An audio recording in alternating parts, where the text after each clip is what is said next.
Good morning, everybody. Welcome to Hope City. My name is Peter. I'm the pastor here, and I think that you've chosen a great day to be with us. We're diving into week 2 of our series called My Big Fat Mouth, which is an incredibly practical series that we've teed up for each one of us. We're hinging this entire series on 10 very little words that Jesus spoke. Look at these words that Jesus said. He said, "Out of the overflow of the heart, the mouth speaks." And what we know and what we're learning is that what's inside of you gives definition to what comes out of you. And so during this whole series, we may be working on seeing some external change through the things that come out of our mouth. But what we recognize is that this is really an entire series about changing what's going on inside of our hearts. And so we know that our words, the things that come out of our mouths, they can be used to build people up or to tear people down. Last weekend, we talked about complaining. Anybody have an issue with complaining this past week? Maybe all of a sudden you were like, oh, wait, I'm just seeing all of the time that I was complaining. It was true for me. For those of you that maybe didn't want to put your hand up, that's fine. But literally, after the very first service last weekend, I'm standing out on the patio, and somebody came up to me, they started talking, and I caught myself, just getting ready to start complaining to them about my own life after I had just preached a message about not complaining. It was spectacular. My mind, it was in two different places. But, we get this thing where, sometimes our mouths, they find ourselves complaining all the time. Or another thing that we know that our words can do or our mouths can do is they can lead us to gossip. They can lead us to talking about people behind their backs or talking about people in ways that we shouldn't. Or our mouths also lead us to say things that aren't true, and we would call that lying. And we're going to talk about those two other things in the remainder of this series. But today I'm excited because I get the opportunity to share with you something incredibly practical. And one of the things that we want to talk about is another area of our lives and of our mouths that get us in trouble, and that is the idea of being too critical or of having so much criticism. Now, when I'm talking about criticism, I'm not talking about that positive criticism of, oh man, I love you so much, and so I see something better in you, and I want to call that out in you, all that kind of thing. I'm not talking about that positive criticism or that constructive criticism. I'm talking about the kind of criticism, and you've felt this, you've had this, that nitpicking, kind of frustrating, uninformed, cruel criticism that just so often goes on in your world and in mine, right? See, this is what happens. I like to think about it this way. This is the kind of criticism where we get the binoculars out and we're like, hey, in the back row, I see you on your phone. Turn the phone off. Or then over here, you're like, oh, I see. Yep. Brandon, you came in late today, and where were you at?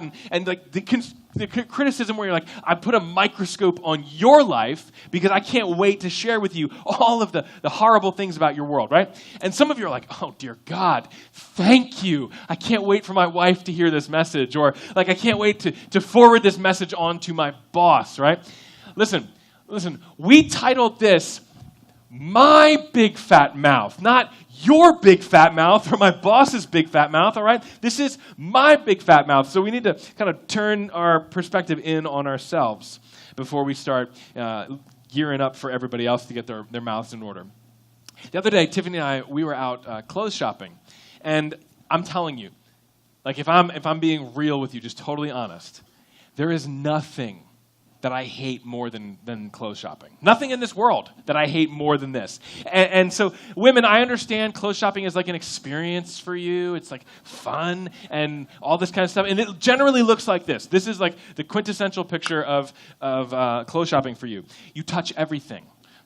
Every piece of clothing, you've got to touch it. You got to feel it. It's does it look right? And then you try on half of everything that you touched. I don't understand that because here's what I do. This is actually a real life picture of me shopping. Okay, somebody caught me in the wild. This is me. I'm okay, we're gonna find it. We're going to snipe it. We're going to hunt it. We're going to bag it, tag it, get out of here, right? It's a one and done. We're gone, right? It could be in and out in a matter of 3 hot seconds. But here's what happened. The other day we were clothes shopping, and I could tell that this was a moment that we just needed some quality time together. And I was like, okay, so this isn't a get it and get out. This is going to be we're spending time shopping together. So I said to myself, Peter, you got to do the best that you can. You be a good husband, all this kind of stuff, and deal with it, right?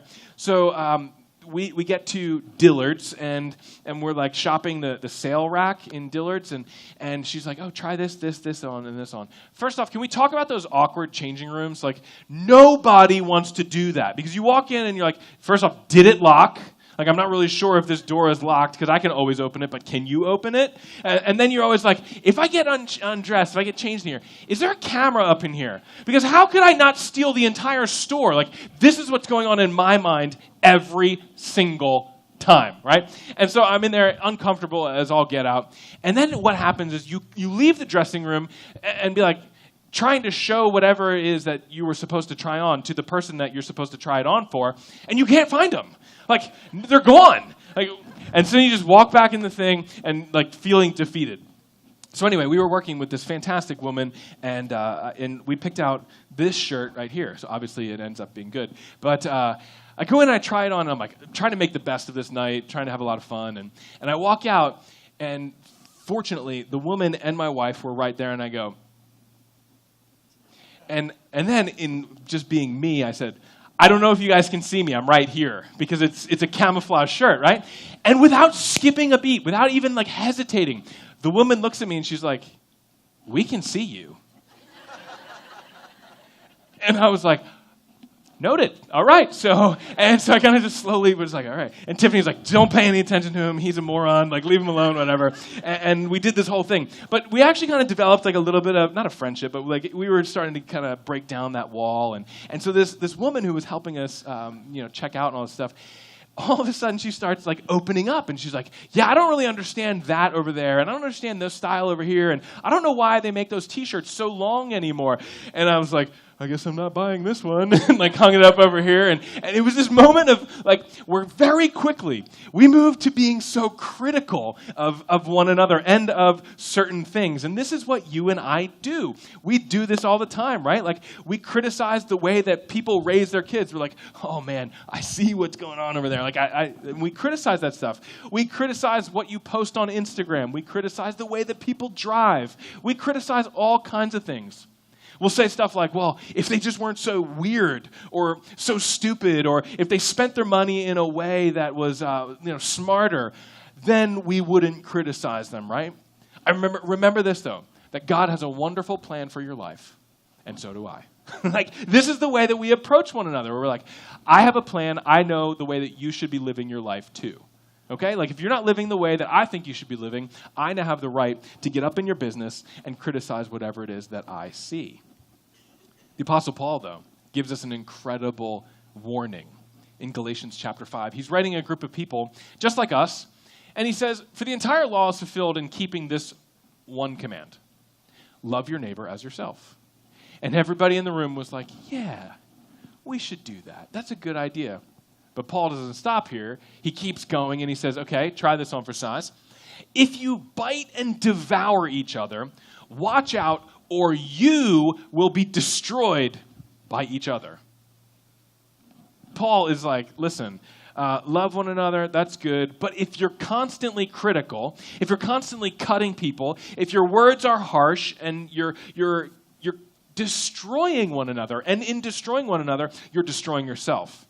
See, what if your words were actually creating and maybe even destroying the potential intimacy that you complain about in your marriage? Like the lack of intimacy, or the lack of connection, or whatever it may be. What if your criticism is causing that? Or maybe you have this wall that's being built up between you and your kids, and your critical words are dividing you from your children. Or what if you're so critical that you actually can't even share the goodness of Jesus with people because they're just not willing to listen, because all they hear is how critical you are. They're overwhelmed by the critical nature of you and your words. Words are incredible, though. The power that words have. When I was a young youth pastor, I served in this church, and I was having some issues, and we had some needs, and so I came to our leadership board at the church, and the lead pastor sat on that board, and when in an instant when I was looking for compassion and for help, they turned and used their words in a way that I've never forgotten since that day.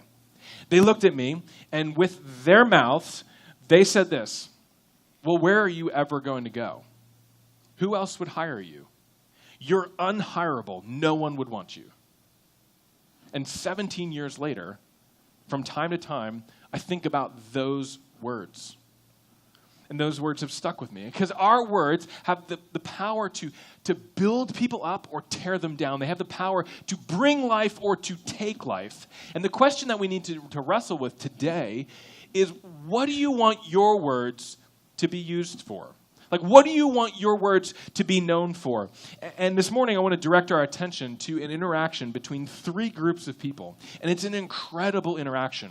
And I'd love for you to turn in your Bibles to John chapter 8, verse 3 through 11. John chapter 8 is on page 730 in the Bibles around you if you don't have a Bible. If you don't have a Bible, consider that one yours. Take it home with you. That's our gift to you. We would love for you to do that. But what I want you to see is that in this scene, in this scenario, we're actually taking a peek at a battle of words. There are three key players in this battle. And one of these key players goes by the name of the Pharisees. And they were a group of religious leaders. They were kind of the religious elite and the teachers of the law. They knew, they knew the law. They knew the ins and outs of when to stand up, when to sit down, when to offer a sacrifice, when to clap, when to praise, all this kind of stuff. And then there was Jesus, a second party. Jesus was the Son of God who was walking the earth at this point in time. And the third party that was in the scene was a woman who was used as a pawn in a battle between the Pharisees and Jesus. She really wasn't involved in this whole story, other than the fact that the Pharisees caught her in the act of adultery, and she was dragged in front of Jesus. Look with me at what happens in John chapter 8, verse 3. It says, the scribes and the Pharisees brought a woman who had been caught in adultery, and placing her in the midst, they said to him, "Teacher, this woman has been caught in the very act of adultery. Now, in the law, Moses commanded us to stone such women. So what do you say?" Battle of the words. What do you say, Jesus? And this they said to test him, that they might have some charge to bring against him. You see what these guys are doing? Is they're pointing out the faults in this woman. They're actually like dialing in on this woman's faults, and they're parading her around in front of everybody in the midst of Jesus, asking him, what should we do with her? Like, if you know the law, Jesus, what should we really do with her? And they were looking for a showdown of words. They wanted to see, because this is exactly what criticism does. Criticism says it's easy to be a fault finder. I'm going to find your faults, and I'm going to show them in front of everybody. If you're a fault finder, if you've got the binoculars up to your eyes and you're scoping out everybody else's issues, I want to tell you something. That you and I, when we're in that boat, we are aligning ourselves with the Pharisees in this story. We're aligning ourselves with the Pharisees. And not only are we aligning ourselves with the Pharisees, because that's what they did, they were fault finders, but we're actually aligning ourselves with our spiritual enemy, the devil. Because who does the Bible tell us that the devil is? The Bible tells us that the devil is a deceiver, that the devil is also an accuser, that the devil is the father of lies. Those are the names that the Bible gives Satan. And what do we do when we are criticizing, when we're finding fault? We're accusing others. We're bringing people into this harsh reality of all that is wrong in their world. And why do we do this? See, you and I, we do this because criticism, it makes me feel better by making you look worse. Like, when we get critical with people, you need to understand that this is at the very core, at the root of what criticism does. It's so that when I criticize other people, a lot of times what I'm thinking is, I just need to make myself look better by making you look worse. And what happens is, when I start pointing out all your faults to make me look smarter or to make me look, stronger or kind of better than you, actually what I'm doing is I'm revealing myself to be insecure and mean-spirited, and that's what I end up looking like. But very often we have, what I think is like three different reasons why we become so critical with people. One is that we just are filled with pride. We think that we know everything. We think that we know the best way. We know the best way to raise our kids. We know the best way to have a healthy marriage. We know the best way to, whatever, advance in your career. We know the best way to make coffee, right? Like, we can argue about anything. And it's because there's something inside of us. There's pride that wells up. But on the opposite end of the spectrum, we criticize because there are times when we are just incredibly insecure. where we're like, if everybody else knew who I really was, they would not like me. And because of that, I'm going to start building walls, and I'm going to keep people away from me, and I'm just going to be hypercritical of you and you and you and you and you. That way, nobody gets in and can say anything to me. The third reason is because there are times when we just don't understand. We just don't know what you're going through. Like, I don't know what you lived through this last week. And so when I get critical of you, of the way that you have walked in or the way that you have interacted with people, I don't know what you're coming from. And therefore, I don't understand. And so I can't get critical with you because I don't understand. And yet this is a place that a lot of us land. It's a lot like before we had kids, right? Like, my wife and I have 3 kids, and man, I used to think that, like, I was going to be the world's greatest parent. Like, I was going to be a gift to other parents because I was just going to be a model parent for them. And like, I would walk through the grocery store, and like, when you hit like aisle 6, that's like the goldfish aisle, there's always a meltdown happening in aisle 6. And I would walk through and be like, man, they got to get their stuff together over there. Like, what is wrong with that parent? And then I had a 2-year-old. And I realized that, like, listen, if that 2-year-old was pulling goldfish off the shelf and, like, opening it up, like, you don't negotiate with terrorists, okay? Like, you're just like, yeah, have the goldfish, whatever. Like, let's get out of here, okay? Like, whatever it's going to take to not embarrass me and shut your mouth. Let's do that, okay? And so now when I walk through the grocery store, I'm like, bro, I got you. Like, I am with you. I will open the goldfish bag for you. I will even pay for that goldfish because I understand what it means to parent a 2-year-old. And this is the way that it goes because we are in it with one another. In fact, I want to make sure that you guys hear this. I want to invite you to join us next Sunday. Next Sunday on Mother's Day is going to be an incredible day. You need to bring every woman who's special to you. Even if you're not a mom, this is a day that you need to be here because I know that you have the influence over a lot of different people. And actually, next weekend, my wife Tiffany is going to be speaking. She's got a message that she's been working on it. I've heard it. It is an incredible message, and it's going to be a gift to you and those that you love. But again, this isn't even just for women. I found myself being challenged by some of the things that she has to say and some of the things that God has been speaking to her. And what we understand is that there are times in life when we just want to give up. We just want to be like, man, phone it in, and nobody really understands until we're in it. And so I'm excited for you next weekend because it's going to be an incredible message. And so here's what we need to understand. We understand that when something's going into meltdown mode in your world, in my world, that we need to just slow down and start to see other people, not other people's faults. Look at what Jesus does, what he says. Jesus actually, it's interesting what he did. He bent down and he wrote with his finger on the ground.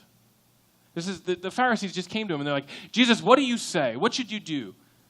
And the battle of the words is gearing up, getting ready to fight. And the very first thing that Jesus does is he kneels down and he's quiet. Some people would be like, oh, this is where Jesus pulls out his megaphone. This is where he gets out, the card stock that's got, sinners go to hell, right? Like, this is where Jesus plays that card, right? This is where, judgment has its day. And Jesus actually kneels down and starts writing in the sand, just writing. And as they continued to ask him, the Pharisees aren't happy with this. They're like, Jesus, what should we do? What do we do with this woman? He stood up and he said to them, let him who is without sin among you throw the first stone. And once more, he just knelt down and he began writing on the ground. And when they heard it, they went away one by one, beginning with the older ones, and Jesus was left alone with the woman standing before him. Do you see that when Jesus was confronted with an issue, the very first thing that he did not do was speak? He was quiet. He had every opportunity to get critical with this woman, right? Like, he is Jesus. He is the Son of God. He doesn't even need binoculars to understand what's wrong in this woman's life. Like, he knows, being all-knowing. He had every opportunity to shred this woman to pieces for her sin, and yet Jesus offered something totally different. Rather than criticism, Jesus offered grace. Grace is God's riches at Christ's expense. It's an incredible, incredible idea that you and I, we need to learn, and we need to listen, and we need to apply in our lives over and over and over again. Grace is getting what we don't deserve, It's getting what we don't deserve. And by law, this woman and this man, by law, could have been stoned and put to death. The Pharisees were critical of one person. They were dialed in on this one person. And yet Jesus offers grace, or a second chance at life. He gave this woman this unearned, unmerited, this favor of God. And you know who else he was gracious to? Because he could have been critical of one more group of people. He could have been critical of the Pharisees. Because the Pharisees, man, all they wanted to do was trap Jesus. They wanted to make an example of this woman. And Jesus could have shredded those guys too. And yet he offered them grace. He sat down and started writing. He stood up and went right back down to writing. He didn't speak. Why? Because criticism speaks quickly and grace waits patiently. Criticism is this critical spirit. It longs to be in control. It's like, man, I've got to have the last word. I've got to be the one that says the most important thing, or I'm the one that's the loudest, whatever it may be. And yet, grace waits patiently. In that moment, we can find ourselves saying the loudest and the worst thing in an instant. And yet, Jesus is quiet. And he's teaching us something about how to use our words. About 10 years ago, Tiffany and I, we were visiting my grandmother on my dad's side. And she was getting up there in age, and I'll never forget, I walked in the front door of her house, and I gave her a hug, and then she kind of did one of these where she grandmothers do this. They push back, and they're like, let me look at you. And that's the moment where every grandson's like, yeah, this is going to go over well. And she pushes me back, and she's like, so is it muscle or is this fat? Like, what's going on here? And I looked at her and I was like, well, let me tell you how much I'm looking forward to being with you today. This is going to be a great visit. Yes, it's called stress eating, and I have a toddler, all right? So it's fat. Can we just level set here? But she was so critical, this woman. But in fact, speaking of critical women, there's a verse in the Bible about this. But I want you to understand something, okay? Everybody, eyes up here. Listen. Just keep your eyes straight forward, all right? Don't look to the left, don't look to your right. Don't even let your heart rate get faster. Don't even do nothing. Don't let your heart rate go up. Don't you dare nod. And nobody says amen, all right? Or your life will be over, I promise you. Just keep your breathing normal and let God do what God does. In Proverbs chapter 21, verse 19, look at the word of God. It says, it's better to live alone in the desert than with a quarrelsome, complaining wife. May God add his blessing to the reading of his word.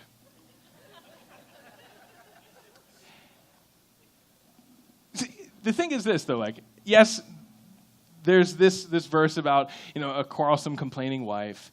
There isn't one in there about men or husbands yet, but if there was, it would probably be something like this. It's better to have your fingernails slowly ripped off than to live in a house with a man who is constantly picking you apart. See, who in their right mind wants to be around somebody that's critical or has a critical spirit, right?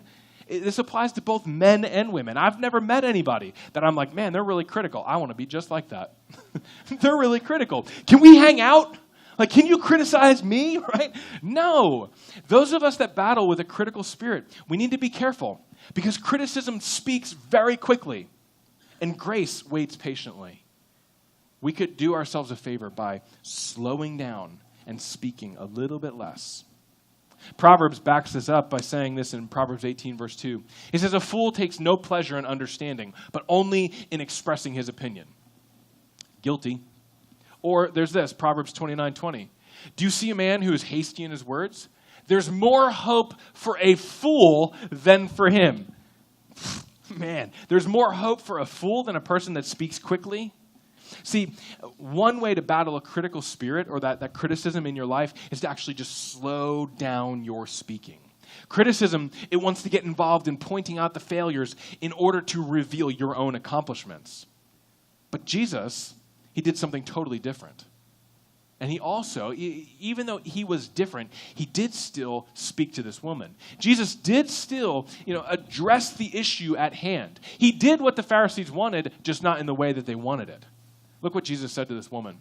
He stood up and he said to her, "Woman, where are they? Has no one condemned you?" She said, "No one, Lord." And Jesus said, "Neither do I condemn you. Go and from now on sin no more." When this woman who was caught in adultery, what did the Pharisees do? All they did was they pointed out all of her issues, all of her problems, everything. And the law says that the Pharisees, they could have put her to death, everything that was wrong about that. And Jesus instead knelt down and he was quiet. See, Jesus stands up and says, "Where are all the fault finders? Where's all the fault finders?" And she said, "They're not here. They left." And he said, "Well, let me show you something. Let's take the binoculars off of their eyes and put them on your eyes. Because I want you to see something different. I want you to see the potential that you have." He said, "I want you to go your way and I want you to sin no more." See, it's not like, oh yeah, do whatever you want. Live the life that you want, whatever kind of life you want. That's what our current culture wants to breathe into what Jesus is saying here. That is in no way, shape, or form what Jesus is saying. He's saying, go and sin no more. But he's saying, I'm not going to throw stones at you. I want to reveal something else for you. I want to reveal something to you. And that is that you have hope in the forgiveness that you can be found. I want to show you real life. I want to show you life that forgiveness leads to. Let me show you something. So you and I, we need to understand that criticism will always find fault. And yet grace always reveals hope. Criticism is that thing that's like, let me show you every wrong thing that you've ever done. And yet Jesus says, here's grace. And grace will always reveal hope, the hope that we have. See, the Pharisees were fault finders. The devil, our enemy, is a fault finder. But Jesus reveals hope. The Bible tells us that there are a lot of names of the Lord and of Jesus. And we went through this for 7 weeks. We talked about how Jesus is the bread of life. He's the living water. He's the good shepherd. He's the gate. He's the living vine. But let me tell you what else Scripture tells us. In 1 Timothy, he calls Jesus our hope. Titus 2 calls Jesus the blessed hope. 1 Peter calls Jesus the living hope. And whenever someone would sin, the Pharisees are like, let me just point out what's wrong with you. And then, you know what Jesus would do is he would come in, he would call sin what it was, he'd call it out, but then he would offer hope to walk in a new way. Hope to kind of lead away from the bondage of sin. Because there are two options. There are always two options. You can either find fault in everyone you're around, or you can reveal hope. You can say, hey, take a look at this. I want you to see something. And what do you want to be? Like, what do you want your words to do? See, for me, I don't want to be that guy, that critical guy that is looking down my nose at everyone, that's like dialed in on, man, there's this person, you missed this, you didn't do this, and blah, blah, blah, all this critical spirit. I want to be the guy that says, you know what? I want to show you another way. Let me show you what Jesus says. I want to show couples that you don't have to get divorced. Like, you can stick it out and work through some hard stuff because there's hope when you keep your eyes focused on Jesus. I want to show parents that there's hope in the process of raising kids, that you don't need to throw in the towel, you don't need to give up because it gets hard. I want to show grandparents that, yeah, you may be retired, but God still has you on mission. You're here on earth for a purpose. I want to show people that money does far more than just bring physical comfort, but it can do some incredible things in the Lord's name. I want to be a hope revealer. Listen, we named our church Hope City Church for a reason. Like, we didn't just kind of spin a wheel and take 3 random words. Hope, yep, that'll work. City, yep, that works. Church, oh, it probably should be there, right? Like, no, we named it this for a very specific reason because we believe that the local church should be an anchor of hope in this community. In fact, we found that in Hebrews where it says that we have this anchor of hope in our souls. And that anchor of hope is found in Jesus. It's not a cute logo because we live by the beach. It's because we believe that Jesus is the hope for everything. You know what I want you to do? I want you to run to the church when you need hope. If you find yourself caught in adultery, and I pray that you never do, I want this to be the place that you run rather than the place that you run from.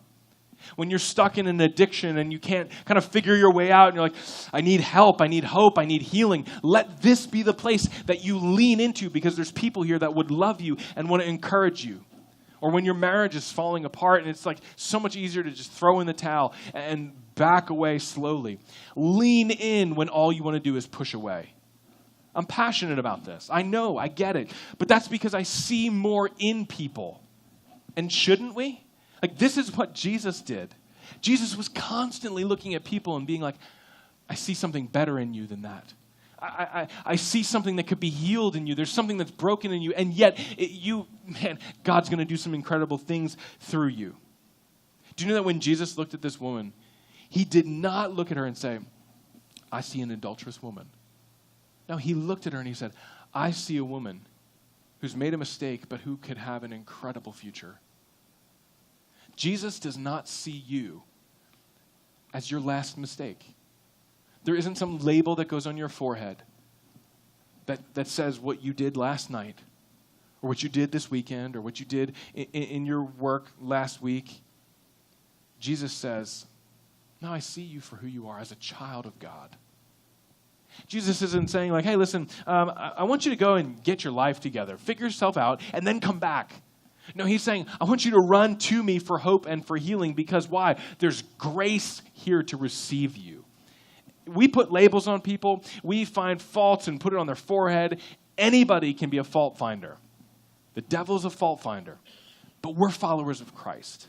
And as followers of Christ, we're going to speak words of healing, we're going to speak words of hope, and words of life to people because you have no idea what one single word, one critical word, how it can pierce somebody's heart. But you also have no idea what one word of encouragement, how it can heal somebody. It can lift them up out of like whatever garbage they find themselves in that day. And it can change the entire world. Like, very, very real. That meeting that I had with those leaders of my church, those men that I was subordinate to, saying to me, you know what, you're unhireable. Where could you possibly go? 6 months later, I ended up in a new job, and I'm praising God for this couple right here. This is Bob and Alice Miller, and they actually were on the youth pastor search committee, and they were one of the ones that, when they were just reading about my resume, they said, there's something with this guy, we should talk to him. And then in talking, they said, there's something about him that we see in him. And let me tell you, the last things that I heard from my leadership was, who would want you? You're unhireable. And I praise God for Bob because Bob, over a period of 4.5 years, he breathed life into me that I didn't even know existed.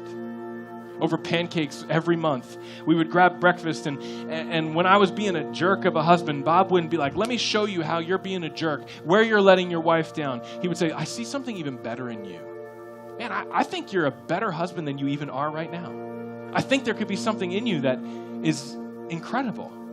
And when I didn't know how to parent my kids, when, going through all that, the toddlers and the not sleeping and the this and the that, he's like, man, you're a great dad. Don't stop being a great dad.